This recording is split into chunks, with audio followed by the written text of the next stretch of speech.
출국 금지라고 하는 거는 수사기관이 하는 게 아니라 수사기관이 법무부에 요청하면 법무부 장관이 판단해서 하게 돼 있는 거거든요. 수사에 필요하다고 법무부 장관이 출국 금지를 했는데 그것을 갑자기 풀어버린다라고 하는 것은 말이 안 되고요. 오히려 제 생각에는 지금 그 인사조치를 처리하고 수사를 받도록 하는 것이 맞다고 생각합니다. 근데 실제로 풀게 되면 그게 가능도 한 건가요? 아니 법무부가 판단해서 뭐 풀려고 하면 풀 수도 있겠지만 그거는 오히려 지금 진행되고 있는 수사를 방해하는 거죠. 아까도 말씀드렸지만 이미 국방부에 대해서 두 차례 압수수색을 할 때, 특히 두 번째 압수수색을 할 때 압수수색 영장에 피의자로 이종섭 전 장관이 적시돼 있다는 거예요.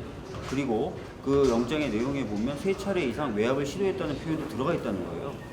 그런 판단들이 있었기 때문에 또 그런 자료들이 있었기 때문에 법무부가 출국 금지를 했는데 특별한 사유 없이 갑자기 출국 금지를 해제한다라고 하는 것은 본인들이 내렸던 결정을 얼마 지나지 않아서 특이한 사정이 변경 없음에도 불구하고 변경하는 거라서 굉장히 무리한 거죠.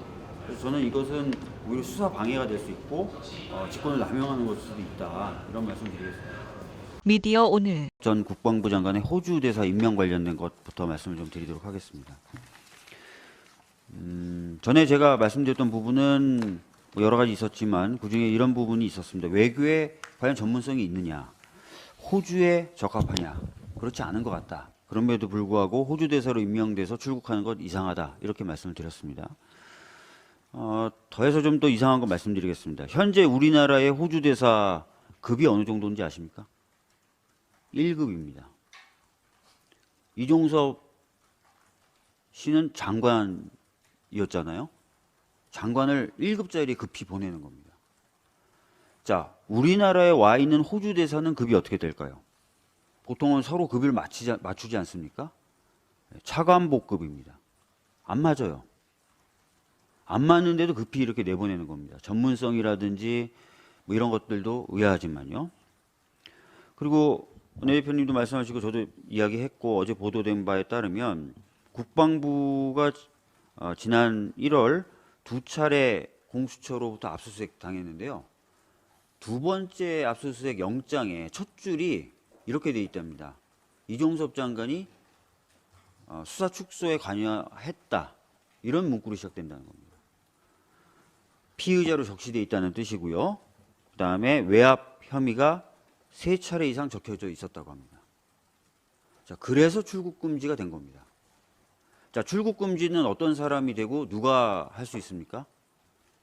출국 금지는 범죄 수사에 필요하다고 인정되면 출국 금지를 할 수 있고요. 출국 금지를 명하는 주체는 법무부 장관입니다. 그러니까 법무부 장관이 보고 이 사람에 대한 수사는 필요하다라고 판단을 해서 출국 금지를 한 겁니다. 근데 갑자기 호주 대사로 나간다는 거예요. 이게 말이 안 되죠. 더 재미있는 거는 호주 대사 인사검증 어디서 합니까? 법무부에서 합니다. 법무부 인사검증관리단. 법무부가 인사검증 관리를 하는 거예요. 출국 금지를 해놓고 이제 또 인사검증 관리단에서 해놓고 괜찮다고 또 나가라 그러는 거예요. 이게 한동훈 비대위원장이 법무부 장관 시절에 그렇게 자랑하면서 만들어놨던 인사검증 시스템이에요.